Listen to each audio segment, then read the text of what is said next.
Have you thought of breaking through? Ain't it part of what you do? Catch a victim while he's dumb, break his larynx with your time. It's time to get high. Well, this ain't no goddamn dream. It's exactly what it seems. Wake up today just to lay back down and say, I won't be coming back. Let's call it a heart attack. Give me some of that knack. This is just a final payback. They all flipped on me, took my passions, left me be. When I had a place to sit, a goddamn attitude to fit. Talk real smoothly where to spit. Things have changed and I have quit. Got nothing to look forward to but backlash full of lies. You're too late where you're going. This is fate, the whistle's blowing. It's much too late. It's all too late. You're much too late. Like a piss hole punk with his nose turned up and a fragrance all your own. Tell me what it's like to be alone. And let's not forget the Scarface prick who offers fixed to your face. He dropped out of the subhuman race. Sad. Boo-hoo-hoo. But I'm goddamn glad that piece of shit was just a fad.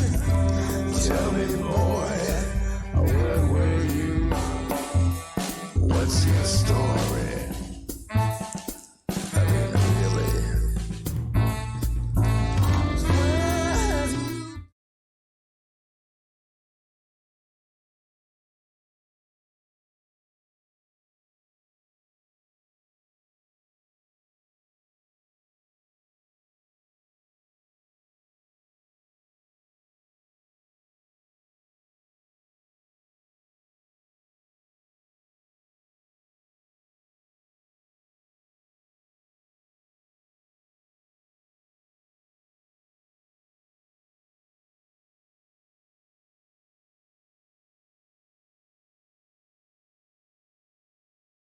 And welcome to a brand new life, to a brand new day, all the way from the wastelands of California.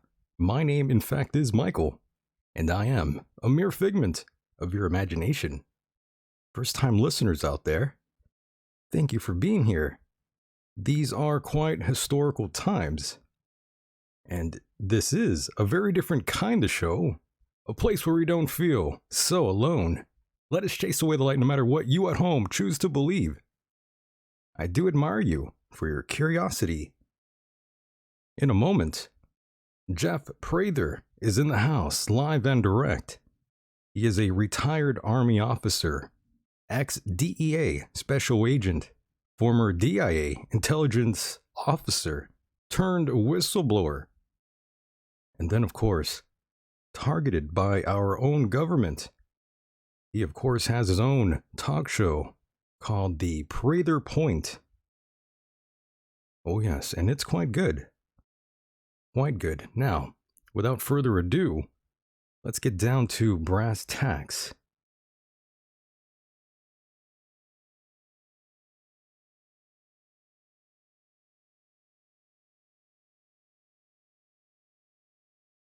And now we are live and direct, and thank you, Mike and Jeff. How are both of you doing tonight? Doing great. I'm doing well, Mr. Decon. Good to see you tonight. I'm sorry. Good to hear you tonight. There you go. Yes, it's always an honor and pleasure to speak to you, Mike, and of course, Jeff, it's always an honor to get to talk to someone like you with your background. Thanks for having me. Yeah, no problem. And Jeff, you have a show of your own, and I've actually heard it a number of times. I think it's fantastic. You do a great job. Really? Oh, yeah. Thanks. Wow. Really good information there. And Jeff, before we dive into all the juicy topics, can you tell the listeners a little bit about yourself? Okay, well, I'm a retired disabled veteran. Spent about 25 years in the Army. I'm a military intelligence branch officer, retired as a major. I like to say I'm a major pain in the butt to my superiors. Nice. Spent most of my time in special operations and special forces. Got to serve in 7 special forces, and eventually became a Drug Enforcement Administration special agent, special operator, and firearms instructor. And stayed in the reserves and was chopped to the Defense Intelligence Agency, which is the Pentagon's CIA. In the last couple of wars, the DIA has done a lot more than the CIA for various reasons. I've been in martial arts for about 52 years. I'm a senior master in my martial art. My martial arts master is the Grandmaster in Japan. He's still alive. And I teach. My dojo has been going for 30 years. I'm adopted. I'm actually a product of rape and came out of an orphanage and was adopted, blessed to be adopted by a family, but Wow. took I great didn't know care of that. me. But I eventually, my wife found my birth mom, and turns out she was from Comanche, Oklahoma Indian Territory. And even before that ever happened, I had ended up studying with an Apache elder, and still teach that, teach native horsemanship and rites of passage to adulthood and martial arts, and also teach handgun martial arts, and then have done for the last probably decade, I've done a lot of radio and speaking out, because when I was active, I was very low profile. Right. But now I am trying to help restore our republic, because I say it's fallen for various reasons. That's kind of my story. Well, that's pretty heavy. I didn't know you were adopted. Yep, I sure am, out of St. Joseph's Orphanage in Cincinnati, Ohio. Yep. My goodness. And of course, I see a picture of you on your website riding a horse. At first, I thought you were shirtless riding a horse like Vladimir Putin. No. I know. I had to do a double take there. I'm like, whoa, look at that. He's Russian. No, not hardly. Very nice. Very Not nice. hardly. Yes. So why exactly did the government go after you, Jeff? Well, it took me a long time to figure out, but it's kind of a lengthy story.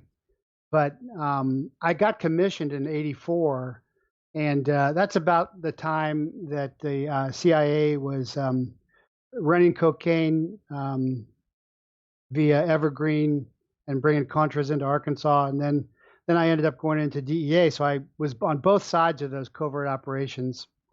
So in 2003, the second Gulf War, I got activated to the DIA. I ran their global operations center, and that was the easiest war I fought. Just sat in a nice office in DC, not like the guys and gals who really did stuff. But I had been working a case where I was trying to extradite Miguel Caro-Quintero. Miguel Caro-Quintero is the brother of Rafael.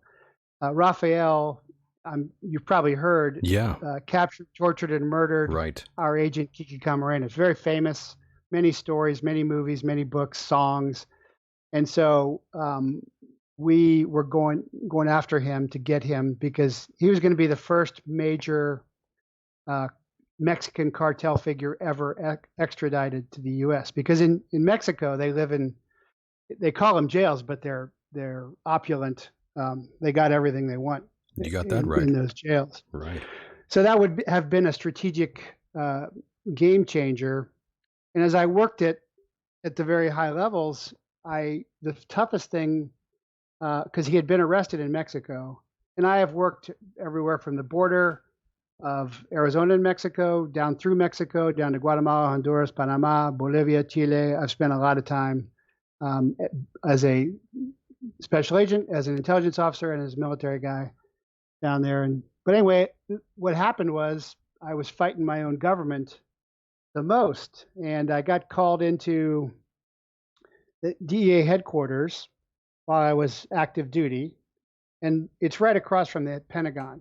The DEA and the U.S. Marshals headquarters are right across from the Pentagon. So I had been over at the Pentagon checking on some of my guys, and I went over there, and my informant was he was trying to sue the head of the DEA. And that at that time was Michelle Leonard, and before that it was Karen Tandy. And I had worked with both of them when they were Department of Justice attorneys, and they had really destroyed my extradition effort purposefully. But I had payments to an informant who knew the Cado Quinteros directly, and I was going to have him coming back hat in hand every month for a payment, and they had me give him big payments. So I mean, there's no reason for him to come back if you're giving him big payments. I'm talking hundreds of thousands of dollars, $250,000 payments. And so what I said was, no, he can't sue her because here's the memo. We got out the file. I said, here's the memo. That's a state. He wanted a $5 million reward, and like, that's the State Department. That's not us. That doesn't say that. But I also said at the time, but Leonard has destroyed my extradition effort. She's totally stopped me at every turn. Well, I go back to work, and I come off active duty in 2004, and I go back to Tucson where I'm assigned. And all of a sudden I start getting investigated by OPR, Officer of Professional Responsibility, which you guys call Internal Affairs. Right. But with all the federal agencies, it's called OPR. And they went after me from 2004 to 2009, and they just made my life. We're living hell.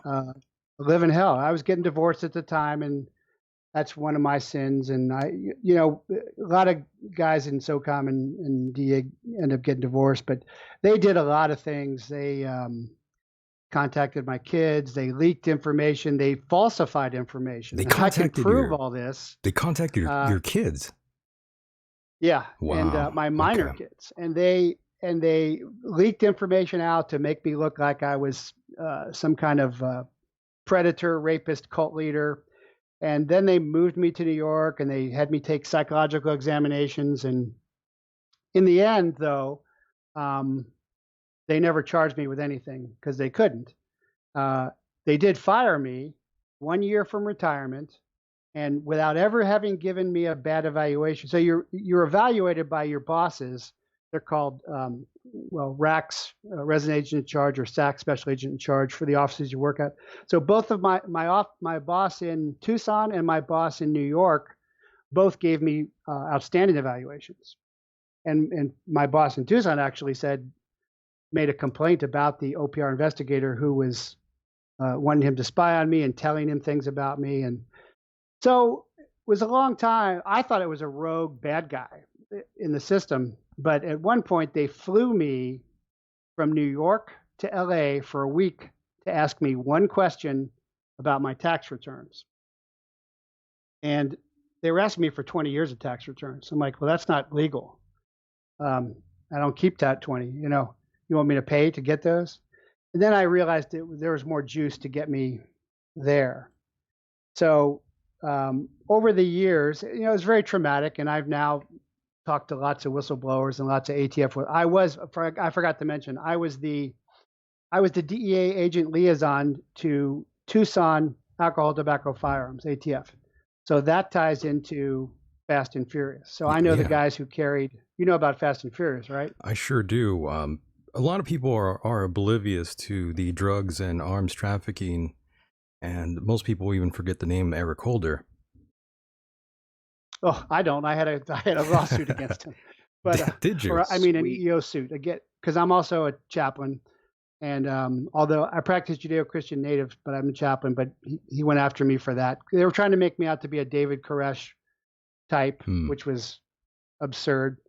But anyway, what eventually I figured out as I pieced all this stuff together is that in the time frame between 2004 and 2009, the DEA had a deal with the Sinaloan cartel. Miguel and Rafael were members of they were, the primary members of the Sinaloan cartel, but the DEA had a deal with the Sinaloan cartel, and the guns that were going south through the ATF, you know about that part. I do, yes. But I don't know if you know that Fast and Furious actually started at DEA with an ATF task force assigned to a DEA office in Phoenix. But in exchange, but where were the guns going? The guns were going to the Sinaloan cartel. In exchange, the DEA made a deal that the Sinaloan cartel could run drugs north if they told on other cartels. So under Fast and Furious, you probably know about the part of guns going south. So our government, and this is under Obama and Clinton and Holder, and I will never forgive them for this. But I always tell people, if you like them, that's fine, but I'll never forgive them because my brothers and sisters have died because of them. Right. Guns went south under ATF. Drugs came north under DEA. The FBI ran the hit team that hit Brian Terry in the canyon. I know the guys who carried Brian Terry out of the canyon. It's about 45 minutes from where I'm sitting right now talking to you. Wild. And so if you're going to, and it took me years to figure this out, and I had to talk to lots of people, and I did the whistleblower thing, and that goes nowhere. By the way, just to pause you for a moment here, when you mentioned the Sinaloa cartel, we are talking about El Chapo's group down there, right? Before they were disbanded, and there was all sorts of rivals going on, like the Knights Templar. Now the dam has broken. They're in jail, and Chapo's in jail, and all that stuff's happening. Mm-hmm. But and Miguel was eventually extradited, but to Colorado, not to Tucson, because I was running the Tucson case. That case wasn't nearly as good. But you can type into your computers right now, Niebla Zambada trial. So the Niebla Zambada federal trial was of a Sinaloan cartel leader who got extradited, and they were prosecuting him. This is much later on, and they're about to prosecute him in federal court. He goes, well, wait a minute. I had a deal with the DEA. You can look this up right now while we're talking if you want. You can look up anything I tell you, and eventually you'll find it. It's obscured and it's slanted by fake news deep state, but it's there. And DEA agents under oath in federal court in the Niebla Zambada trial raised their hands and said, yes, we did have a deal. The DEA did have a deal with the Sinaloan cartel to run drugs north. No, wow. I just wanted to get your opinion on both Bill and Hillary Clinton. When was it that you found out that they were pretty much corrupt? Well, I used to shoot with, so I was a firearms instructor, and I was a primary firearms instructor, which means I taught everybody around Arizona, and in Mexico, we have agents in Mexico. Right. So, that was my full-time job, and I still teach that, and I've done a lot of teaching that I've published in SWAT magazine. I used to shoot with the Marine helicopter pilots and sometimes the Secret Service guys at Quantico, and they would tell me stories. Before any of the stories came out, all the stories that are now out about Hillary, about throwing the Bible at the Secret Service guy, I'm sure you've heard that one. The only one that you may not have heard is that Hillary likes blondes as much or more than Bill does. Really? I had no idea. Nice.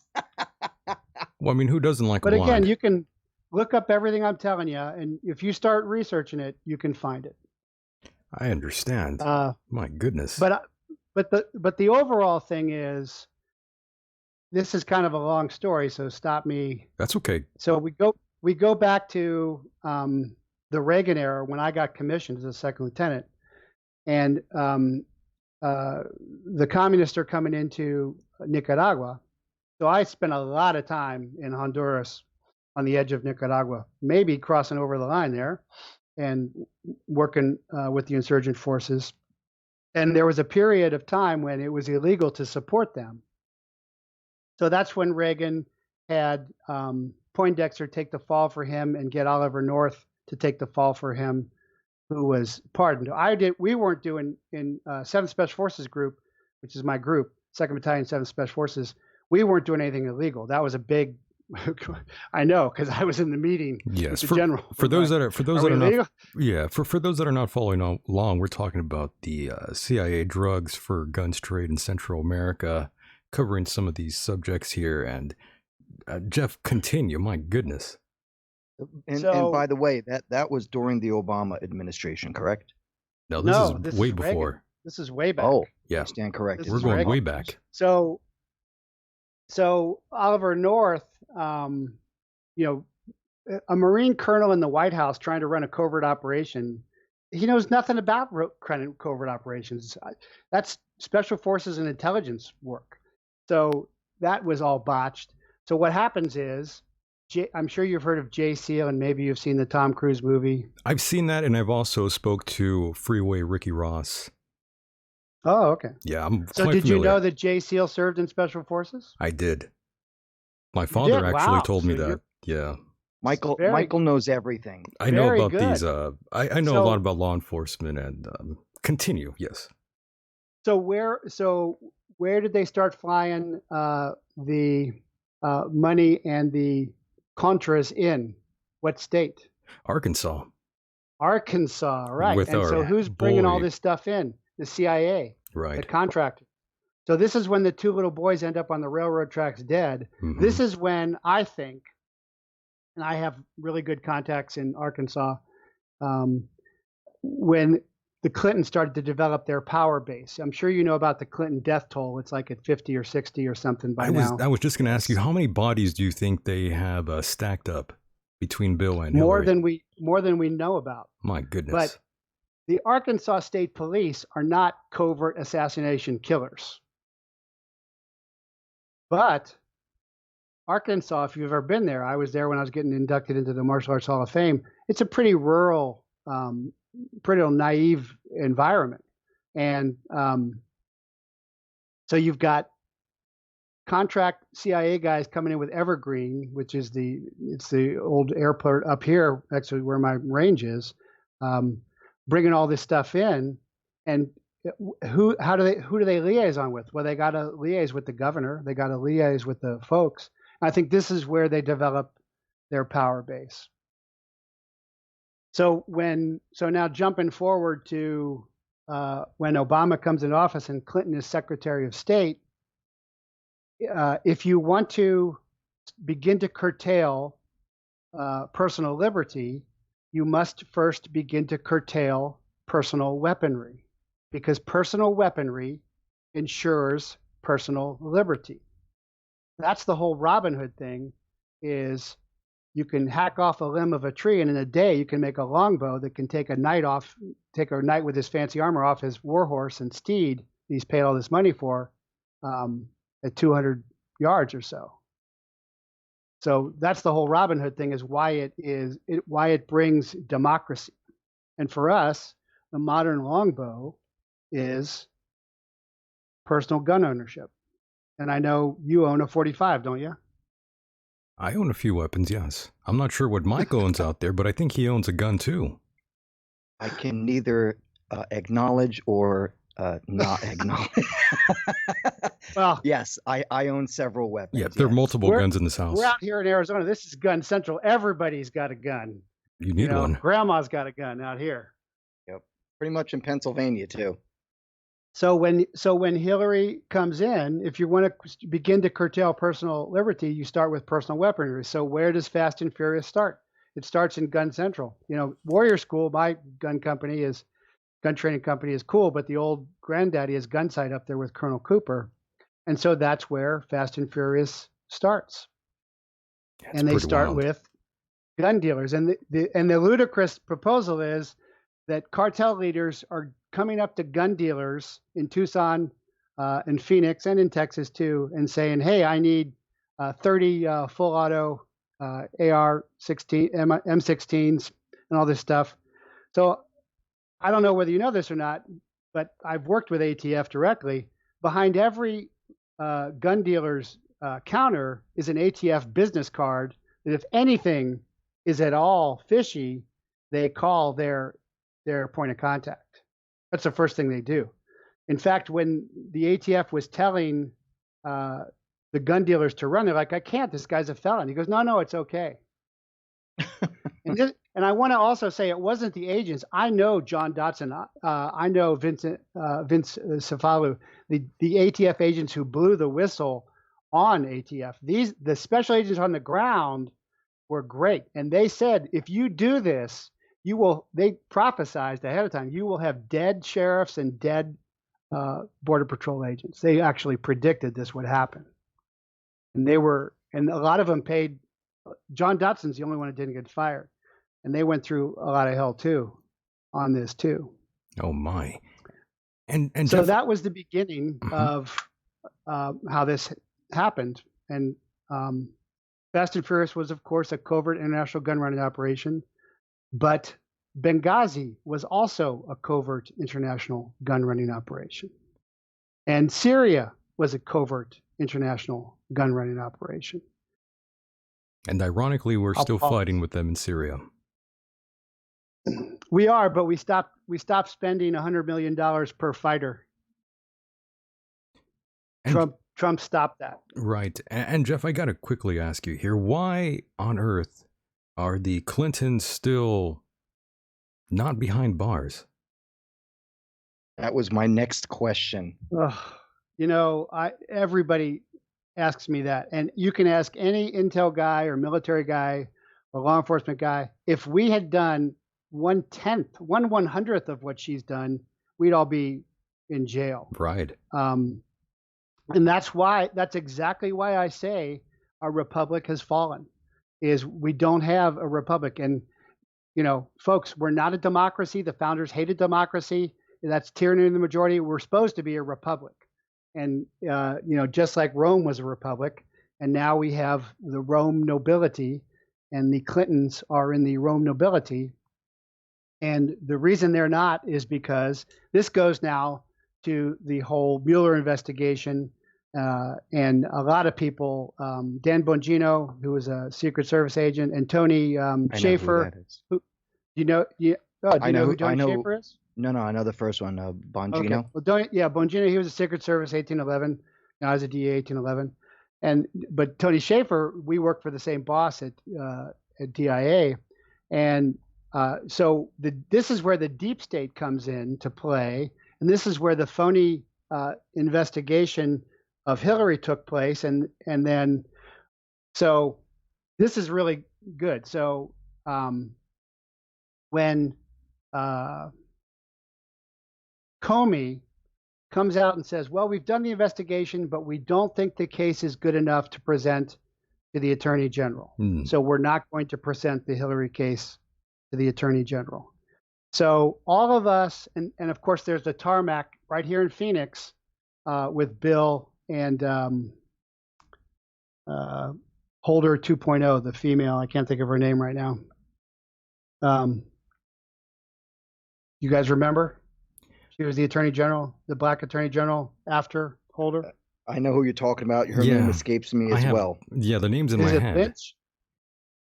Maybe it's Lynch. But anyway. It might be. Lynch. Yeah. Isn't that it, Lynch?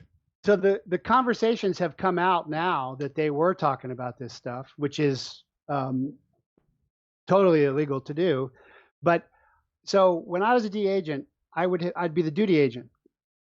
And the Border Patrol would call me from Nogales, and they say, hey, we're out here. I've got 5 guys, and I've got 200 pounds of dope. They're carrying backpacks, and they described the situation. I was like, okay, I'll call you back. And then this is in the days of Motorola brick phones and pagers, and I'd look the duty Assistant United States Attorney, AUSA. I'd call him up, and eventually he'd answer, and this is like 3 a.m. And then I'd explain the facts to him. And then if the facts were good, he would say, okay, we're going to go on this. Or, if the illegals and the smugglers were 500 feet from the bales, and they're like, well, do they have any flecks of burlap, because they make the straps out of burlap to carry the bales on them? Do they have strap marks? Did they make any admissions? And we're looking for if there's enough probable cause to go ahead. And sometimes it was yes, and then I'd get up and drive down there, and I'm up all night. And then sometimes it was no, and take a 202, which is take biographical data, take the dope, and cut them loose, or hold them for illegal entry, whatever you're going to do under your code, under the Border Patrol's code. I operated under 21 U.S.C. 841A1, which is possession with intent to distribute. That's my little narrow federal code. So every special agent who was for real, although a lot of FBI guys, I will have to say, have never even put cuffs on anybody. I've cuffed hundreds, if not thousands. Anybody knows that the system is not set up that way. The agent doesn't make the call that whether to go on the case. The agent makes the case and gives it to the attorney, and the attorney makes the call. So right there, way before any of this broke, we all knew that this was a fraud. And then, of course, there's the fake investigation into Trump, which now goes to the intelligence side, which I know about too. But I'll pause. No worries. No worries. My goodness. Lots to digest Absolutely there. amazing. It really is amazing. So much corruption. It's remarkable. And today, Jeff, how do you feel about the war on drugs?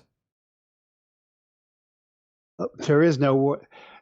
Well, There is no war on drugs. I agree. So I was in the war on drugs because part of why I got selected from. So I was in Panama getting ready for the Panama invasion with 7 Special Forces, and I walked over and I walked over on Fort Sherman, that's the jungle school, and a captain friend of mine who had a team, an ODA, an Operational Detachment A team, you call it an A team, was training some long-haired guys, and I thought they were CIA, so I'm like, let's see what this is.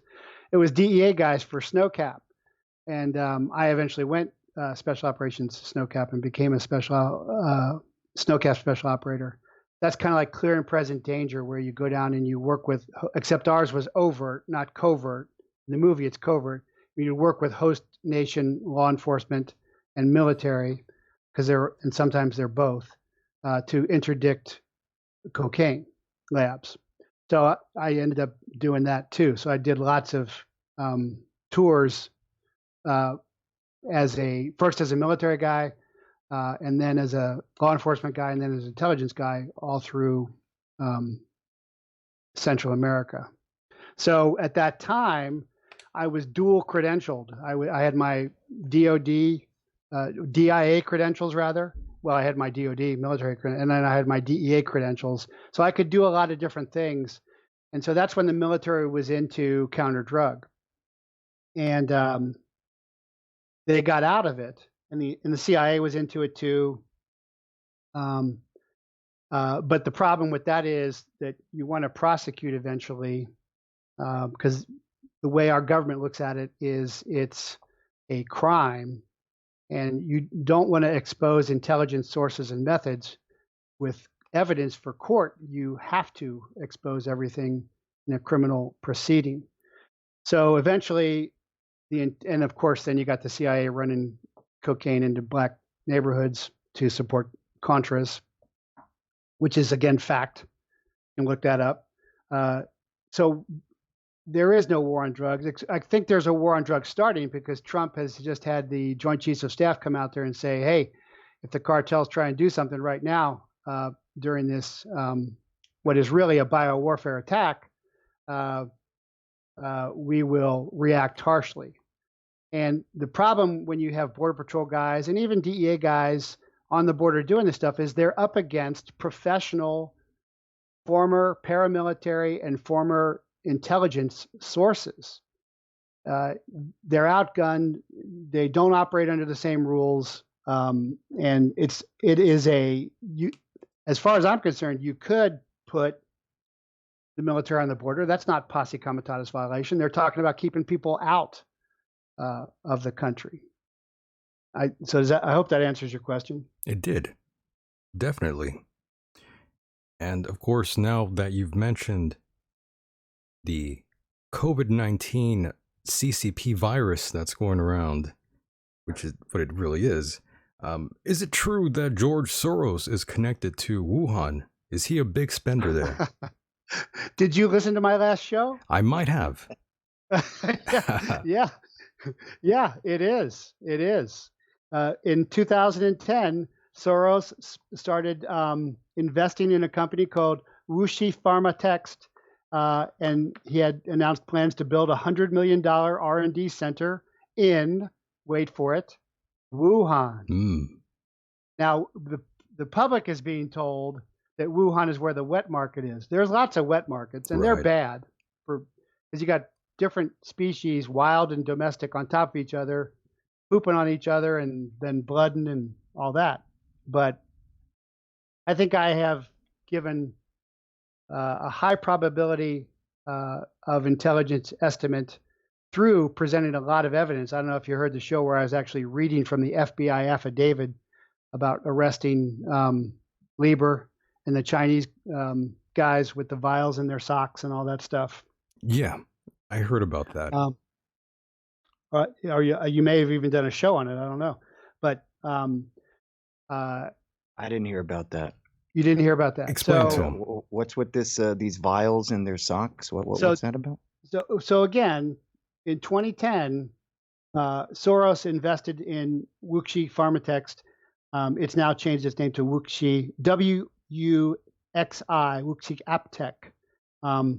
But when you're working, and I work in the competitive intelligence field now, corporately, and especially in biotech, and that's my area of specialization now. And you can't work with a Chinese company without working with the Chinese government. So essentially, because it's a state-run capitalism, it's not private business like it is in America.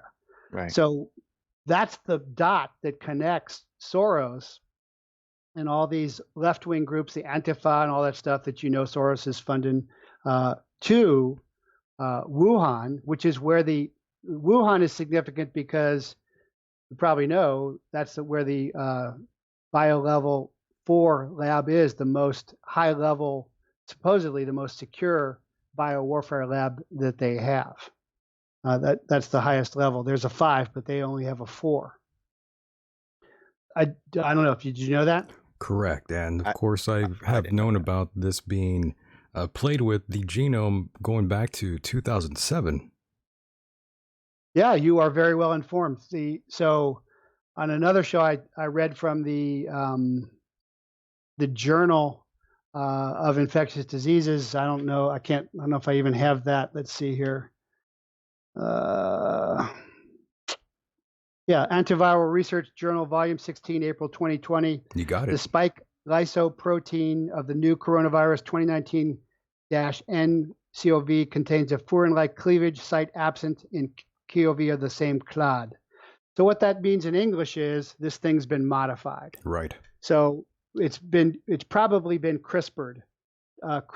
CRISPR is a genetic editing technique that in a couple of years back, the DoD declared a WMD, a weapon of mass destruction. Wow. Now, no one's really figured out how to do that yet, but what we're talking about eventually is you can put something out that you can use a vector. So I've also published articles. I'm usually in martial arts or shooting magazines, but I've also published in tactical medical journals because I did a lot of stuff with the PJ, the Air Force combat search and rescue guys. They're awesome. Their selection process is longer than the SEALs, than BUDS.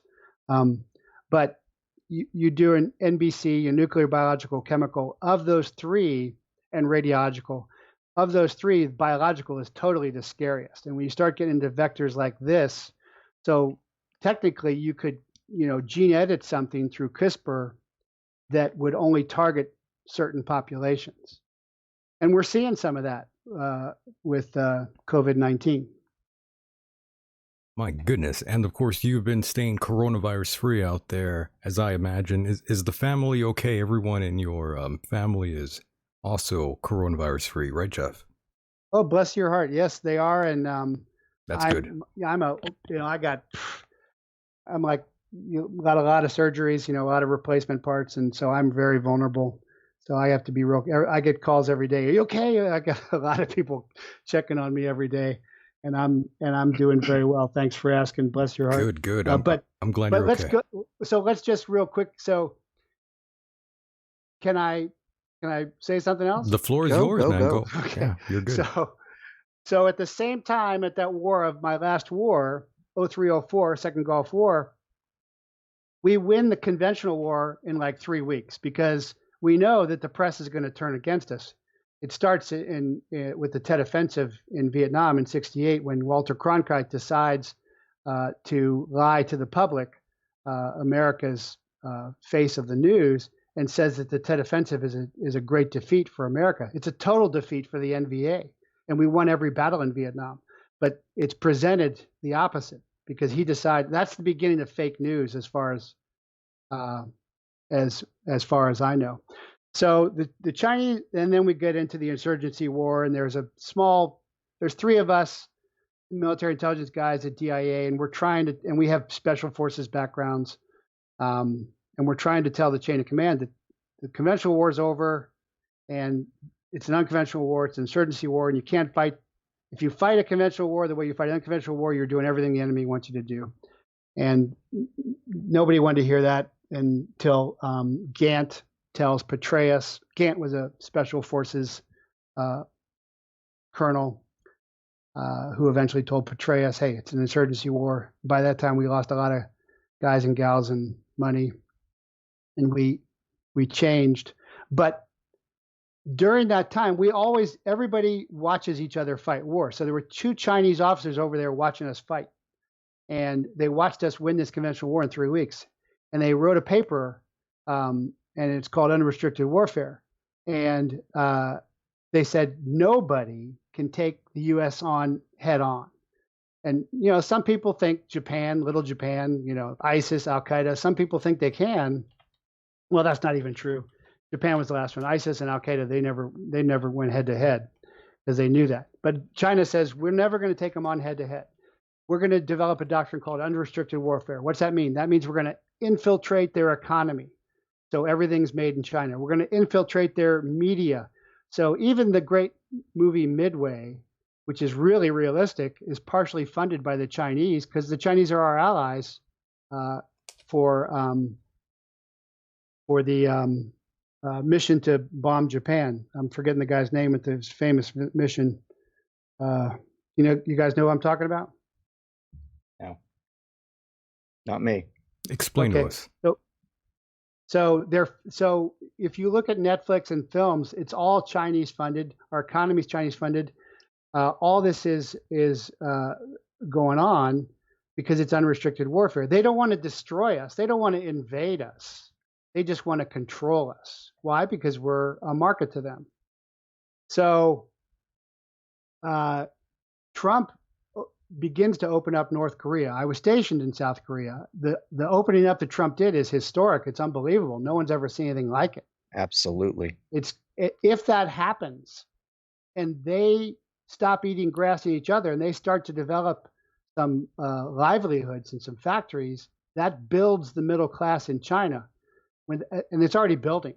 When that happens, they're not going to be content with communist rule. That means the communist tyrants that are running China aren't going to stay in power. So much as Roosevelt had blockaded Japan in World War II, Trump kind of pushed the Chinese when he started opening things with North Korea. And so that's when we start seeing all the spies at Mar-a-Lago, all this stuff happening. But the most key one is, for what we're talking about with COVID-19, is the FBI raids and arrests Dr. Lieber at Harvard, and arrests some Chinese. And one of the Chinese arrests is there's lots of Chinese scientists. I know some great ones, but this one was a lieutenant in the People's Liberation Army at the same time. Wow. So that's called the Thousand Talents Program, Strategic Scientists. It's a genius overt spy recruitment program. So they arrest him. Well, why do they arrest him? Well, because he's been going over to, Oh, yes. Wuhan, Right. picking up his money. He's getting, I think, $50,000 a month, $150,000 a year with an additional $1 million payment. So the intelligence guys, through their intelligence network, get wind. So they try and hit the road. Some of them get arrested. Some of them get arrested, and in their luggage they have vials. They get 17 vials, I believe. Some of the vials get through. Some of them go to Canada, and more people since then have also. This hasn't even come out yet, as far as I know. So I think this is the first time I'm saying this. It's out. Is that there's more Chinese spies trying to get out with vials. The vials get back to Wuhan because it's the only safe place to work this. It's edited in Wuhan. And then, real quick, Jeff, these vials are, I'm assuming, containing the virus. So you can look up you can look up the FBI affidavit online, and you can see where it says that they were tested and it's DNA material. Well, is it, or is it the virus? They haven't said that, but if when you start putting all the dots together, I think the evidence is overwhelming. So I'm showing you a lot of evidence, and then from the evidence, I'm making an intelligence projection. And in my estimation as a professional intelligence officer for decades is the confidence of my projection is high. So I'm not a, conspiracy guy. I've been in the government too long. The government can't deliver the mail properly. So these Robert Redford 7 Days of the Condor, where the postman's everything, comms go out, things go wrong, stuff goes wrong all the time. Now, if you want to talk about hyper rich world families like the Bilderbergers and Rothschilds, that's another story. But government's running everything. That doesn't work. So China wants to. China says we're going to engage in unrestricted warfare. Trump is starting to open up North Korea. China feels threatened. All of a sudden, there is COVID-19 out of China. What has happened to our economy? What has happened to the world economy? It's changed overnight. So, yeah. Jeff, let me ask this question. In a nutshell, is what you're saying related to the Chinese virus? Are you saying that this was purposeful? Yes. Oh boy. Totally. I'm afraid so, Mike. I am totally saying that if I was still standing out the DNI, the Director of National Intelligence, which is from at Bolling Air Force Base, right across from the DIA, and my projection, if I was working this, and they probably know this, is that this was purposeful to get control of the U.S. economy. Because what did Reagan do? Reagan built up the military and he built up the economy. And what happened to the Soviet Union then? It became they knocked the walls down. It collapsed. Yep. Yeah, it collapsed. So I make an analogy between Reagan and Trump with China. And so initially you heard Trump saying, and of course Q, if you guys know about Q, I'm sure you do. Right. Q is probably Flynn and military intelligence guys like me. And I'll tell you right now, I'm not Q, but it's patriots who got Trump to run and is trying to destroy the deep state. The deep state, at its deepest, the deep state is the intelligence community. And then the next level is probably the DOJ. And then you get to, other areas. But I know what I'm talking about because I was inside it. You were there. So do you, and it attacked me.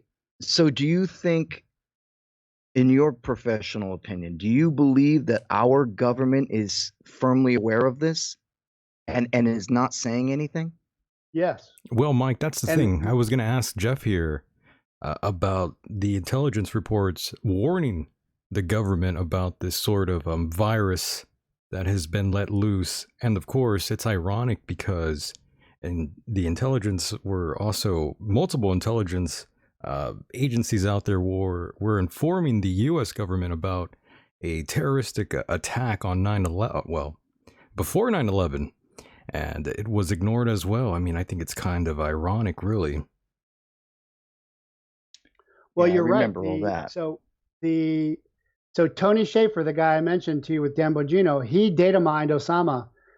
There was a veteran of the Hayshaw Valley, which is we were soldiers once, who actually predicted the attack, and he was a corporate security like me, and he got his guys out. He died saving other people, but he got all his guys out of the tower.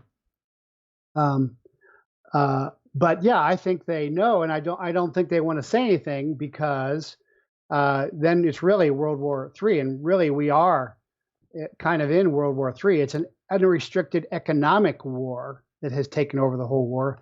The last war never looks like the next war, but everybody thinks the next war will look like the last war. Yeah. It never works that way. I had heard that this had been going on for years. And in fact, I recently heard that one of the reasons China had invented fentanyl was to get as many people hooked on opioids in America as they possibly could. You're exactly right. And I forgot to mention that. And that's where all the fentanyl coming up through the isthmus, through South America, Central America, and into Arizona and Texas and California, that's Chinese. That's Chinese, that's exactly. Right. Because what did the British do to the Chinese? They addicted them on opium a long time opium. To control their population. That's pretty insane. So you're exactly right. But so yeah, I think Trump knows about this. But let me address one thing before I forget, because I'm getting old. Is the Dems are of course using this, saying, "Oh, Trump wasn't prepared," and Trump knew about this.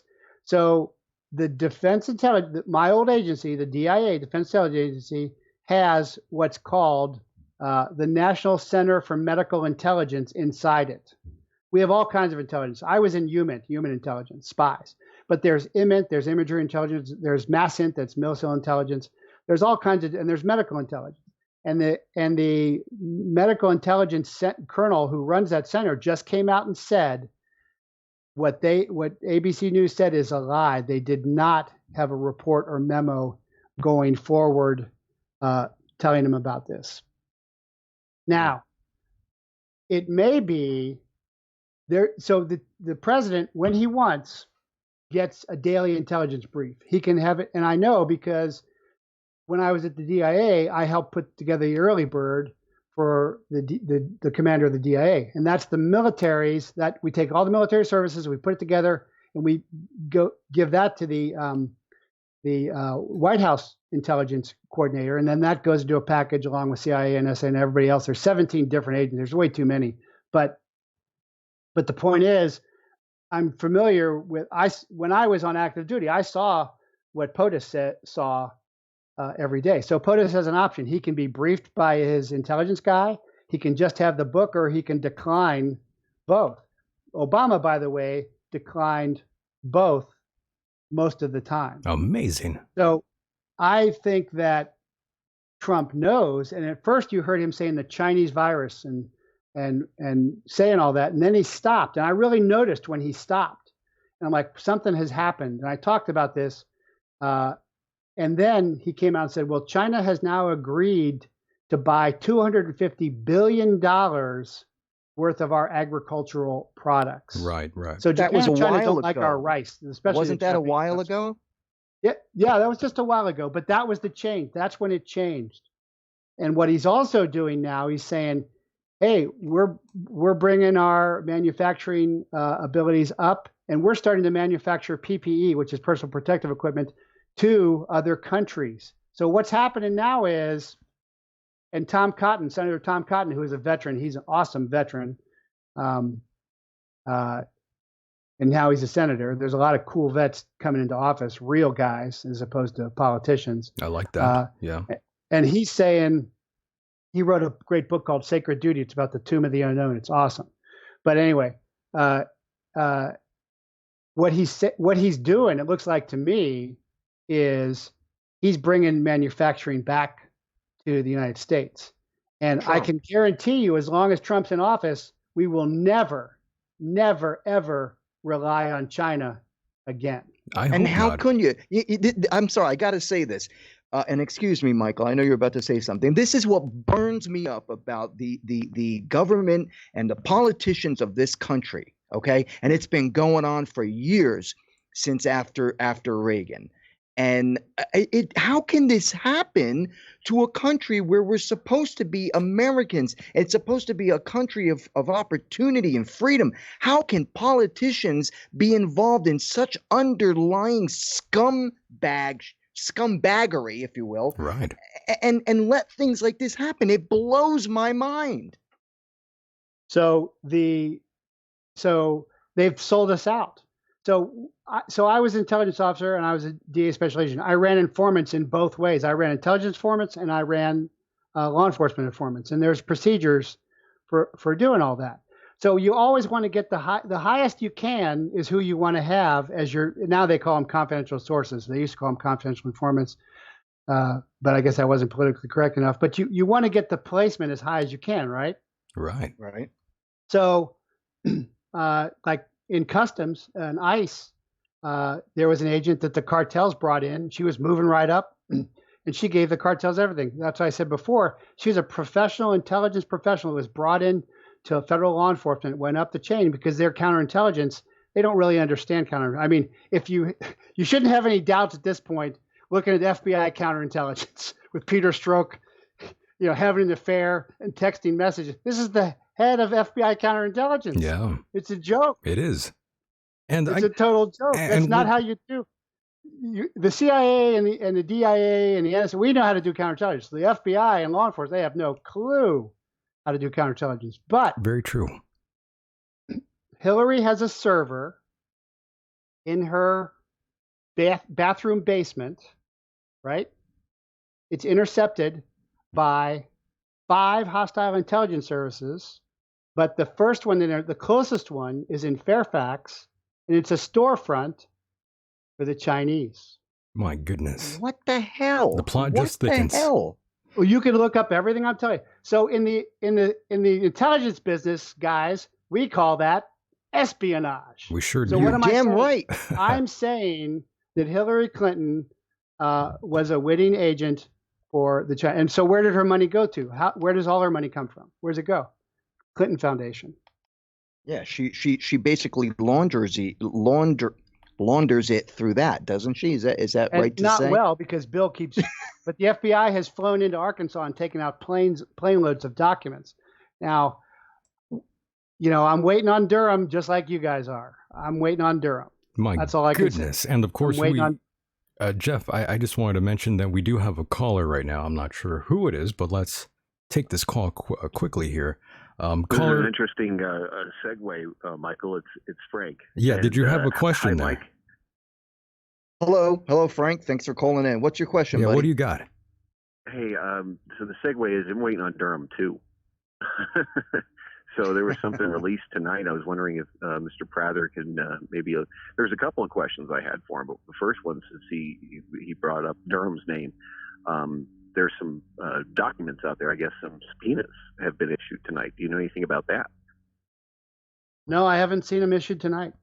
I know about all the sealed. Well, I don't know about all the sealed indictments. I'm aware that there are many sealed indictments. Of course, I've done indictments and I've done subpoenas. I haven't seen anything tonight. So the last thing that we heard from Barr, well, we heard him mention recently from Barr, but everybody's saying the same thing. When do these guys get cuffed up? And when does Clinton get cuffed up? The code we're using is perp walks. We're waiting for a certain segment of the Democratic Party to be perp walked because they were caught red-handed years ago, spying essentially on a president that was running for office. Good times. Soon to be president. That's another thing. Let me get to that in a second. But the point is, when they asked Barr about this in the last interview, I forget who did it. He didn't say. What he said was, "These things take time." He didn't say, it's not happening. He said spring, summer. And then recently, a couple of days ago, he's being interviewed on Laura Ingraham. I've been on Laura Ingraham a couple of times, by the way, bad-mouthing Alton Holder, who perjured himself as well to Congress. Yeah, good. And he said, somebody asked him something about Durham, and he said, Durham's not doing a report. Durham's working on indictments. Right. So, right. And you know, I have hope and I have faith, but it's the government, so it's going to be a lot slower than you ever thought.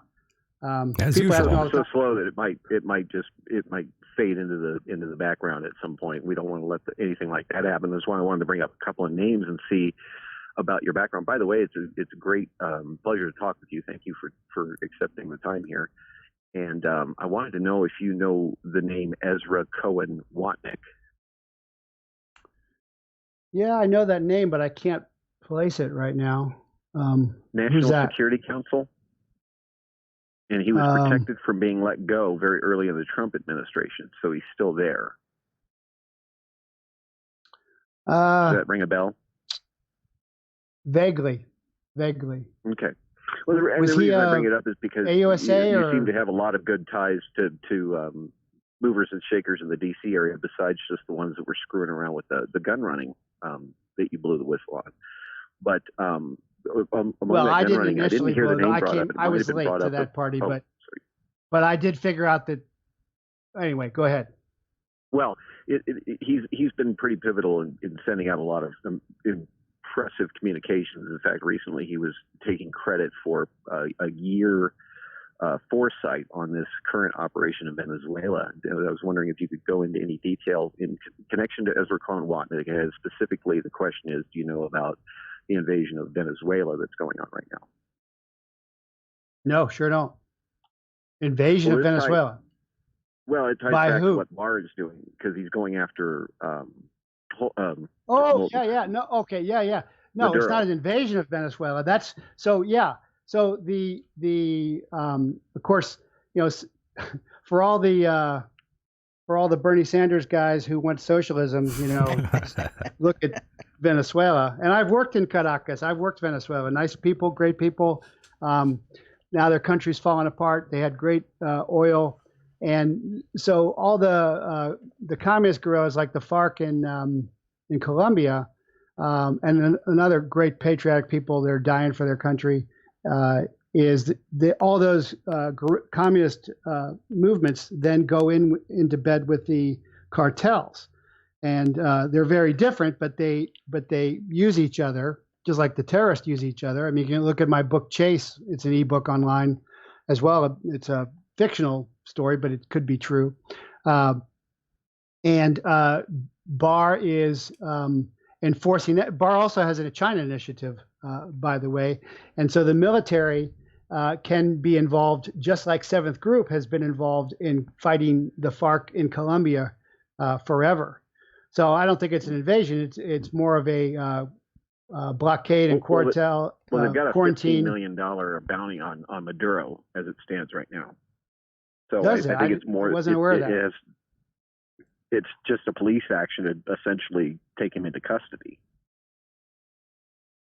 That's the way I understand it. I mean, there's no formal declaration of war, and it's hardly being covered. But we have 100,000 troops mobilized, and many of them are literally paratrooped into Venezuela as we speak. And this is according to information that was leaked, I guess you would say, or put out there by Ezra Cohen Watnick, or account supposedly operated by this member of the National Security Council. Yeah, I did see something about Venezuela. Interesting enough. Yeah, recently. If I may ask another. I know that they've thought about the U.S. invading Venezuela, but I'm an old paratrooper. We're not paratrooping troops into Venezuela, and I'm looking right now. I'm not seeing, and I can tell you right now, I am 99% sure that Trump is not going to invade Venezuela. Why would he? I don't think so right now either. There's no point to it. Okay. Then if I may kind of move the question to something a little close to home, I haven't heard the name McCain brought up much tonight, and I might have missed it. That's because he's dead. Could you? Yeah. Well, McCain. So McCain made sure. So I bodyguarded McCain. I know him.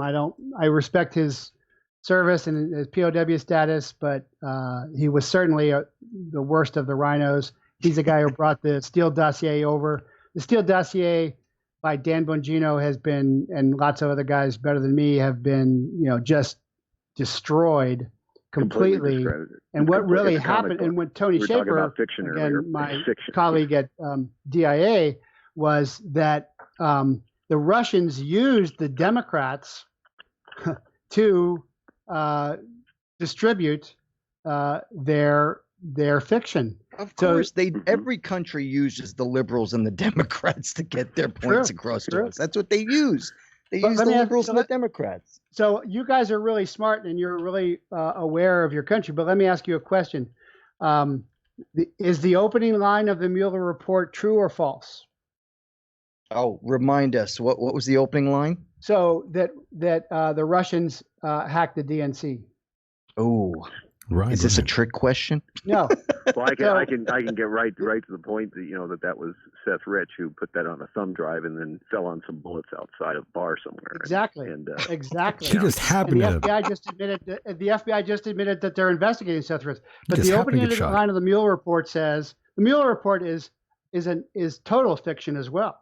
That's a whole nother dossier. Yeah. There's no multiple. And I believe dossiers. that's what Durham is issuing subpoenas on. The Mueller report opens saying that the Russians hacked the DNC. There is zero evidence that the Russians hacked the DNC. Zero evidence. The FBI never got the servers, the DNC servers. Instead, they hired CrowdStrike, which has ties to Ukraine, which wrote a report, a draft report. They never even signed it, that told the FBI that the Russians had hacked. And based upon all that, we spent all this money and all this time, and now it's been completely decimated. But there's nothing real about that at all.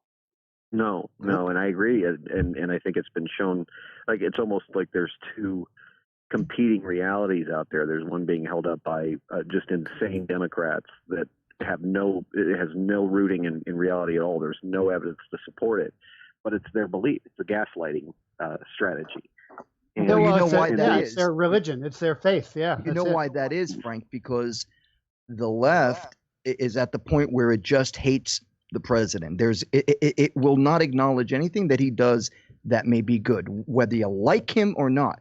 It's all about hatred at this point. It really is. It's a very visceral. I think it's different. I think it's because not only they hate him because they fear him.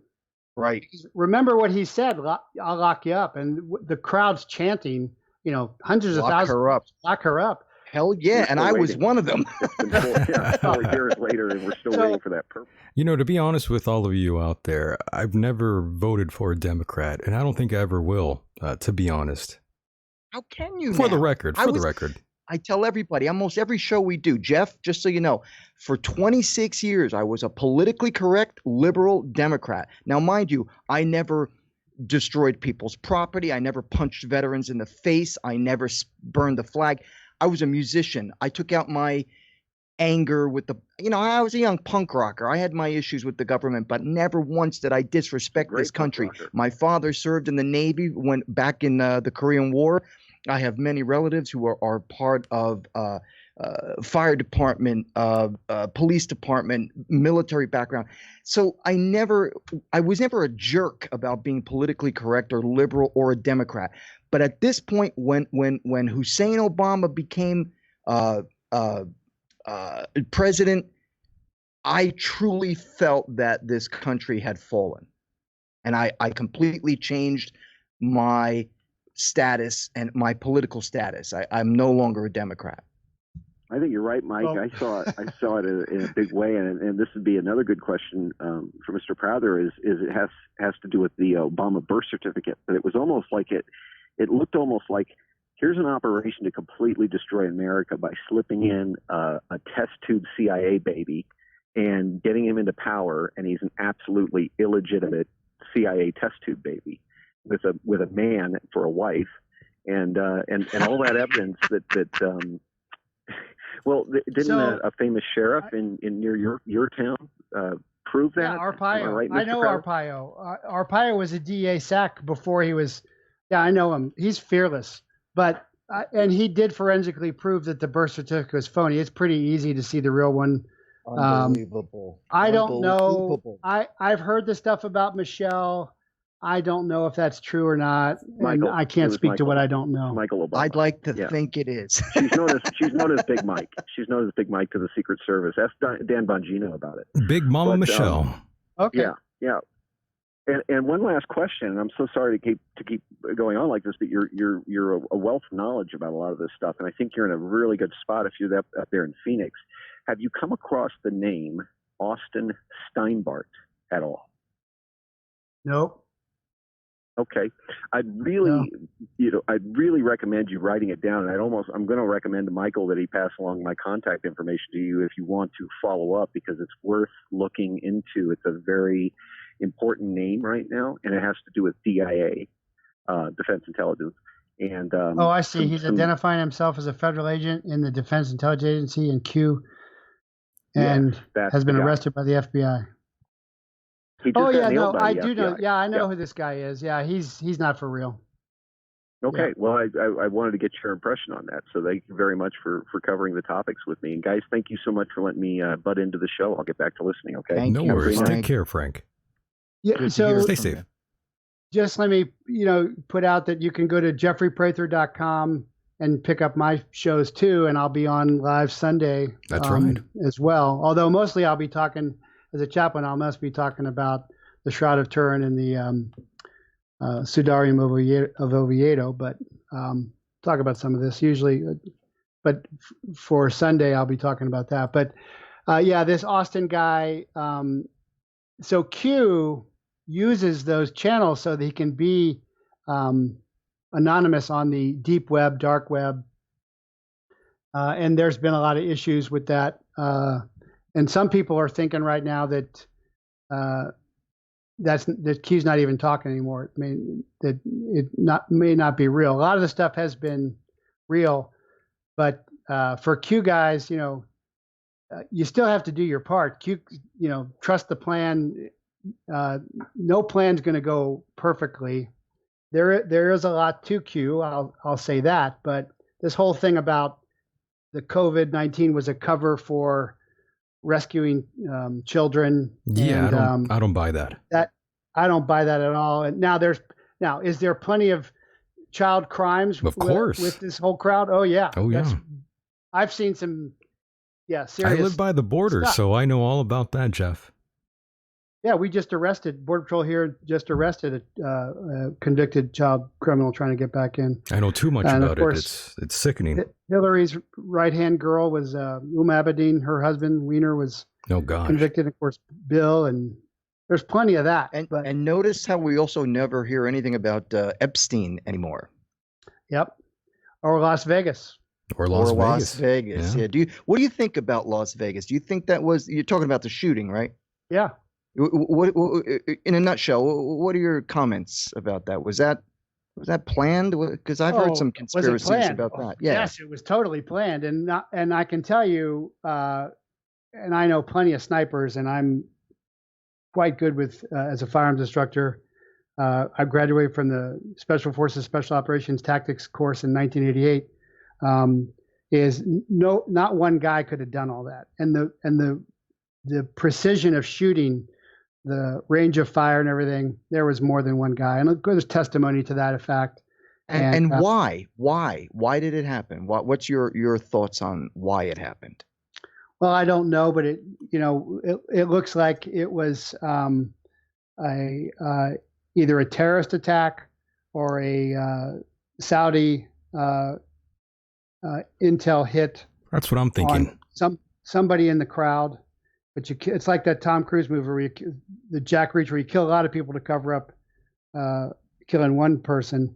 But I don't know. But I know that I do know, and I graduated from the FBI Academy in 1990. Then you have the FBI agent doing a backflip and shooting the guy on the dance floor. Then you have the FBI agent who's investigating the financial crimes, supposedly shoot himself in the head on the dance floor. I do know that at this point, among old guys like me, we're just saying the FBI and the CIA should just go away. They've been destroyed. Need to start over. I agree with you on that one. I'd be remiss if I didn't bring up Brett Crozier. What exactly are your thoughts on that, Jeff? I don't know who that is. Sorry. My goodness. Okay. Who are you talking about? Well, he's the gentleman that was sort of a warning about COVID-19, and he was sort of called an idiot by other people out there. Captain Brett Crozier. He pushed by he if you look up his name, he was removed as the commander of the USS Theodore Roosevelt. Mm-hmm. Oh yeah, the warning letter. So yeah, I'll give you my opinion on that. I think it's actually good, and I'll tell you why. Is he leaked what should have been a closed communication, and I'm so happy to see some higher ups finally. Well, it's been happening. All the Comey, Clapper, all those guys have been fired out of the DOJ, and a lot of that. And he just fired I can't think of the guy's name, but Trump just fired the Intelligence Community Inspector General. Fired that guy too, who changed the rules of the whistleblowing so Carmela could be a second-hand information whistleblower, which for us whistleblowers is just really frustrating. That's wild. But I'm actually glad to see somebody at the higher levels who's leaking getting fired. I don't think it was done correctly because I think somebody jumped into his chain of command, and then I think they fired the Secretary of the Navy. So they're kind of doing what they're complaining about. But I do understand because Trump and Barr and Rick Grinnell, who's now the intelligence community guy, the DNI, acting DNI, are dealing with a deep state. They don't have an organization that is supporting them. They have an organization that every time they turn around is stabbing them in the back. So it's very difficult that's one reason why everything's taken so long, is they're just not releasing stuff. They're lying about stuff. They're holding stuff up. And that's really why the Dems hate Trump so much, is they hate him because they fear him.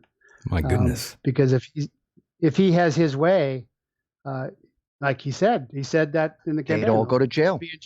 Yeah. Hallelujah. And what I say all the time is they're not trying to win elections. So if you look at all the stuff they're doing, I mean, Biden, walks off stage. You can't put sentences together. I mean, it's sad, It is. But they look ridiculous. But they don't care because they have to do it. Because if they don't, they'll go to jail. They have to keep trying to postpone this. But Understood. I do think I've shown enough evidence that Soros and COVID-19 in China connects back, and this is just another.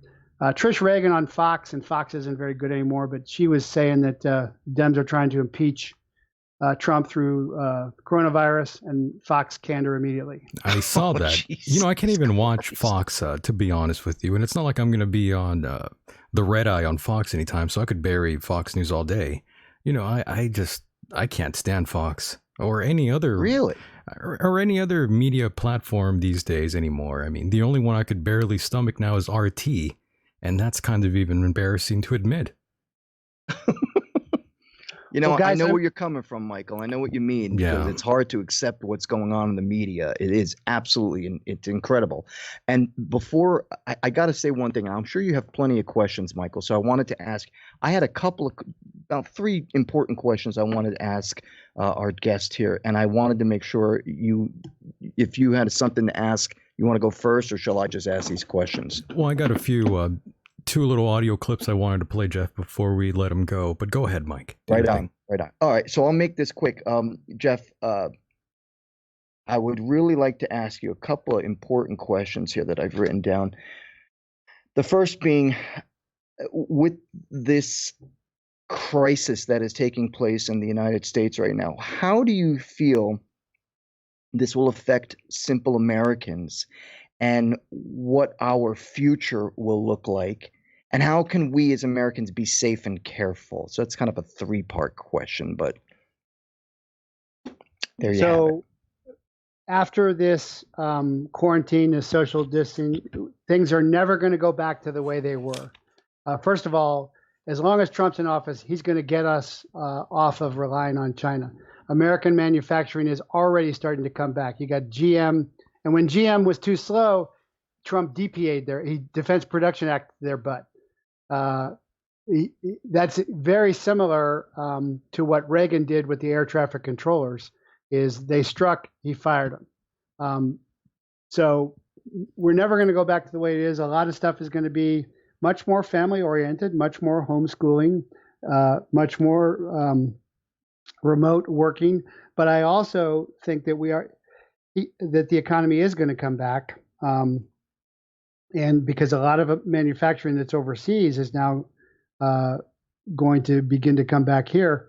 So I'm very hopeful, and I believe in America. I believe in America exceptionalism, which to me is that we are willing to fight, kill, and die for freedom and life, and we're willing to go to other countries to fight, kill, and die for it, and we give the country back after we have won it. And no one in the history of the world has ever done that except us. That's what makes us exceptional, notwithstanding our terrible tribal sins against the tribal peoples of Africa of enslavement and the genocide of American tribal peoples as well. And you know what, coming from you, I greatly respect that answer, and I think you did answer my question. So the other question I wanted to ask you was, what are your feelings about the Sanders, the AOCs, and other anti-American so-called politicians in our government? How do you think that will affect us as a country, as Americans, if we keep electing people into our system that all they want to do is tear this country apart and just shit all over it? Well, I don't think much of Bernie Sanders Bernie Sanders at his core is really a party guy. He just went along with everything with the party, and that's what the Dems do. Is they just go along. Unbelievable. AOC is at least, doing her own thing. She doesn't know anything. I mean, everybody makes fun of her. It's true. You're right. She believes in her cause, but she's completely uneducated. But I think she's authentic. I mean, but she doesn't know anything. Well, her heart's in the right place. She was a bartender before she became a politician. The heart's in the right place, but you know how that goes, Mike. But what I would say is, that's right, Michael. You've got guys like Senator Tom Cotton coming in. You got guys like I can't think of the SEAL's name, ex-SEAL with the eye patch. Yeah, I know who you're talking about. Even Tulsi Gabbard, who is a Dem and wants gun control, has served and called Hillary and called out Hillary for endless wars and corruption and everything. So we've had almost 2 decades of GWAT, government war on terror, and I got my little ribbon. And people say it's our longest war. It's not. Our longest war is against the native peoples of America, 150 years, where we betrayed and destroyed and genocided them at every turn.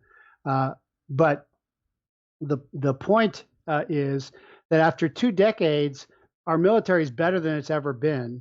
And these guys are getting out. They're founding businesses, and they're going into government. And we're going to get some very virtuous, professional, honorable men and women coming out of the military, and we already have. I may not agree with Tulsi Gabbard, but I can respect her as a combat veteran and that she stands up for what she believes in. I totally agree with Tom Cotton. Tom Cotton's coming. He's in Arkansas. Think about that for a second. The heart of corruption of the Clintons, he's now in Arkansas. And Tom Cotton was ahead of this. So I think the veterans, when I vote, I always vote for the new person besides the incumbent. And I vote, if there's a veteran, I choose the veteran over the civilian. I might have to, because they know about selfless service. Because all politicians are like fish. They start to stink after a while. Oh, I love that. Very true. Very true. All right. So this is it. I just want to say, first of all, I want to say thank you for your service to our country. As a veteran, thank you very much. And last but not least, real quick, George Soros. I know you said some negative things about him, and I just wanted to know what we as Americans should really be fearful about this man. Well, we should. I mean, George Soros helped help the Nazis round up his own Jewish people, and said that he had no problem doing it. And he truly has a global world order, but that's crumbling as we speak. Brexit, French Yellow Vest, Mexican, Iran revolutions, Hong Kong, Singapore, the communist, socialist, proletariat, they've never been able to find it. It falls apart everywhere. It's falling apart right now. And because we base our country is built upon our Judeo-Christian and native gets short shrift, and they shouldn't, because of the Confederation, the Iroquois Confederation, and lots of other reasons. But because we have a core truth that we are based upon, we will prevail. Definitely. Good. And of course, Thank you, Michael. yeah, no problem. We have 2 audio clips to play for you really quickly here, and one of them being by Dr. Fauci.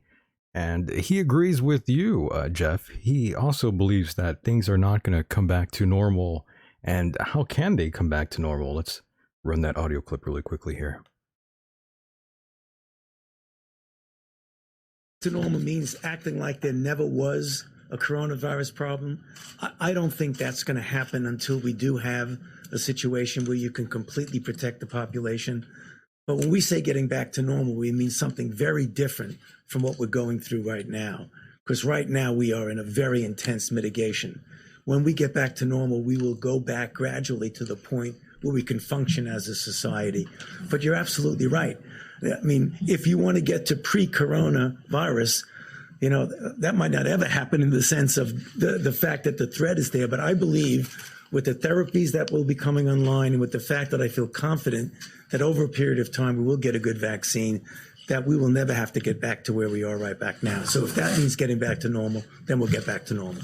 So they're pushing for vaccines. Where do you stand with all this, by the way, Jeff? Well, I was on hydrochloroquine when I was on malaria, anti-malarial stuff. I got malaria when I was in Bolivia a long time ago. Right. So right. I think that that works fine. So you don't put out you don't vector out biowarfare if you don't have something to solve the problem, because you could turn it on yourself. So I'm very hopeful. I've seen a lot of inside reports, technical medical reports on that, and I think that we will be fine with that. But the problem with the COVID-19 is it can be a placeholder for other things later. You can insert stuff. Right. So you took hydroxychloroquine. Well, if that's the purple malaria pill I used to take all the time, yeah, heck yeah. You when probably I was deployed. did. I mean, yeah, we were always on it. Yeah. Wild stuff. And final bit here. I was watching the X-Files a few nights ago, the movie from '98, and I came across this one part in the movie, and I thought it was kind of interesting. I'm going to play that for all of you right now. For what? Because I'm a dangerous man, because I know too much about the truth. Now that end of the world apocalyptic garbage, you right? You know my work? I was right about Dallas, wasn't I? How were you right? You familiar with the hantavirus, Agent Mulder? Yeah, it was a deadly virus spread by field mice in the southwestern United States several years ago. According to the newspaper, FEMA was called out to manage an outbreak of the hantavirus.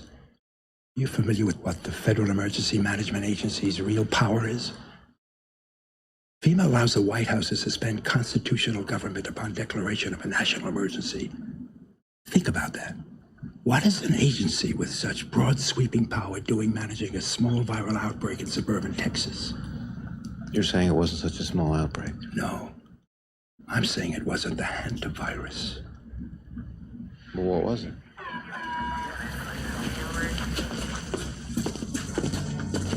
What was it? When we were young men in the military, your father and I were recruited for a project. They told us it was biological warfare, a virus. What killed those men? What killed them, I won't even write about. We have no context for what killed those men, or any appreciation of the scale at which it'll be unleashed in the future. A plague? A plague to end all plagues, Agent Mulder. A silent weapon for a quiet war.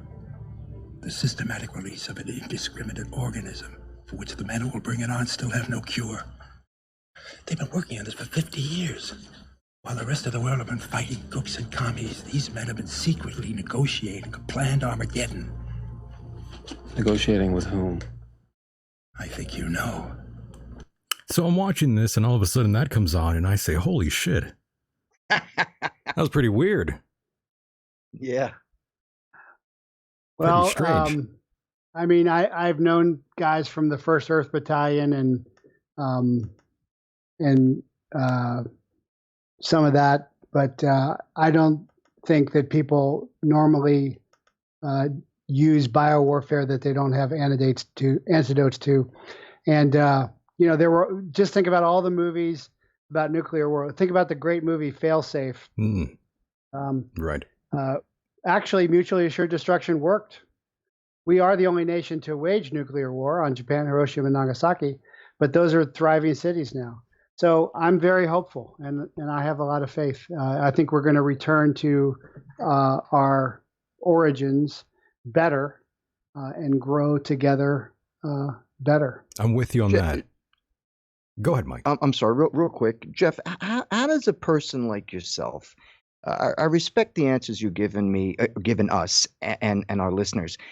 And I also respect your background knowledge on the multiple things that you've done and do. So I respect your answers. How does a man like yourself, who knows such information and the things that you know, when people like yourself make such comments, be it privately or publicly, in this case publicly, since we're doing a radio show, with all due respect, sir, how does a person like yourself say these things and not get hassled from the suits and ties, if you will?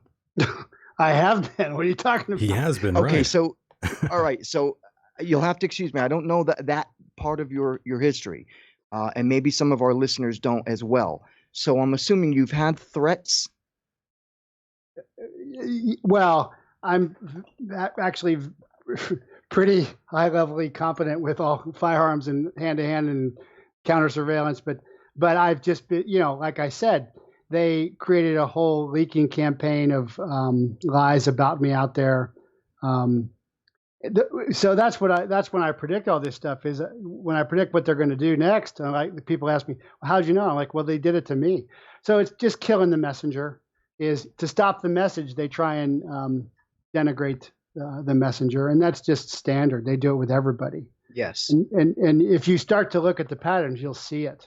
But the Americans aren't believing that anymore. And citizen journal. So you guys are really citizen journalists. Like I am. I'm a citizen reporter, and they just can't stomp it all out there. It's not 3 or 6 major networks doing propaganda press news, fake news for the deep state. It's really asymmetrical truth getting out there, going against the propaganda. And remember, I started as a psychological operations officer in SOCOM, so I know a lot about this. So that's why I'm very hopeful. I've certainly, my immune system going through this. I learned, as I talked to other whistleblowers, your immune system gets affected because, a lot of people thinking that you're bad. They believe the stuff, I mean, I always say, if I'd gone back 2 or 3 years if I'd gone back in time and told me my story, I wouldn't have believed it at the time. I'm like, nah, they can't be that corrupt. They can't spend all that money. They can't be that. They actually got to do some drug law enforcement work. They can't just, but, it's pretty obvious now with like Flynn's case. There's nothing to it. That's right. Everything they keep talking about Trump. No one's listening anymore.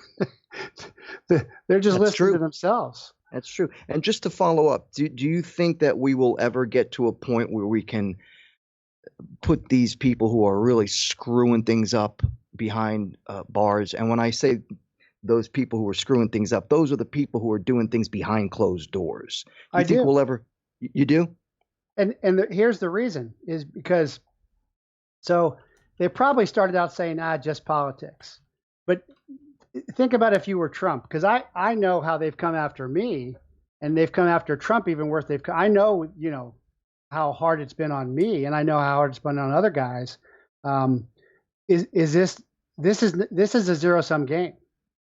They're never going to stop coming. You know, they're already starting to investigate the corona thing. They're never going to stop coming. This has got to be an end game.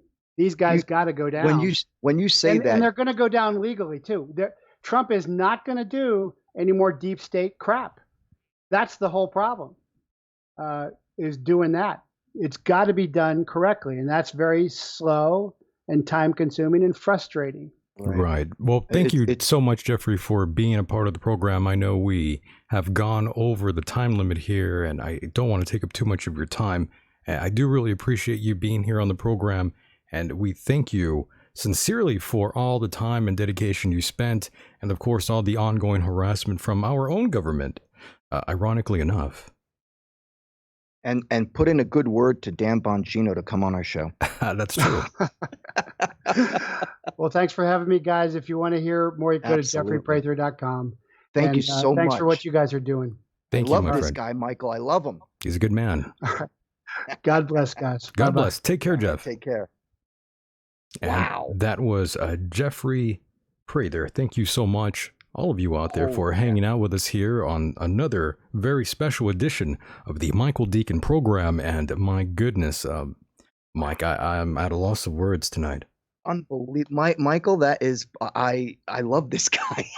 We got to have him on like every week. I know we got to bring him in here daily. And of course, Mike, I'm still hoping that you are coronavirus free, and I hope everyone out there is coronavirus free. And if you are worried, don't worry. Just put your hand in front of your monitor. And of course, we have Kenneth Copeland, who will get rid of the virus for you. Put your hand on that television set. Yeah, put your hand on the television screen. Hallelujah. Thank you, Jesus. Thank you, Jesus. Thank you, Lord Jesus. He received your healing. Yes. Are you feeling healed yet, Mike? Now. No. A little bit. No? Say it, I take it. I take it. I have it. I have it. It's mine. It's mine. I thank you and praise you for it. Praise. And I forgive Hallelujah. if I have aught against any. And I praise you that I'm well and whole. I praise you that I'm well and whole. Yes. According to the word of God. The word of God, Mike. Mm-hmm. I'm healed. I'm healed. Yes. And I consider not my own body. Yes, consider not my own body. I feel better already just hearing that. I think we might have to play that every episode now. You would. I definitely would. Why not? Michael, that Jeff is wow. I am in shock. The wild really night. I don't even consider him like a conspiracy theorist. I mean, based on his history, the guy is full of knowledge. I mean, oh wow. Yes. Oh yes. I'm so glad I reached out to him. Yeah. Wow. He's got a lot of information under that belt there, all the years of all this nonsense he had to put up with. For sure, he learned a thing or two, Mike. Absolutely. And having served in the military and all the things he does, I mean, he's a well-rounded man. But the information he just cranked out tonight, I got to tell you, it literally blew off my freaking socks. Yeah, it's a pretty wild night. And Mike, we are at the end of the program here. We went over. But don't worry, we will be back tomorrow, yet again, with John Kelly and Jack Carey. And that's going to be fun. For sure, Mike. So say goodnight to everyone out there. All right, everyone. Thanks for listening. As you can tell, I was extremely excited about this interview. Jeff really got my blood going. And as always, great to do the show with Michael. I had another blast of a show, and thank you, my friend. And I will speak with you tomorrow, pal. No doubt. And with that said, the world is a mysterious place and life itself is a mystery. Until next time, good night, everybody. Good night. Mahalo. Wow.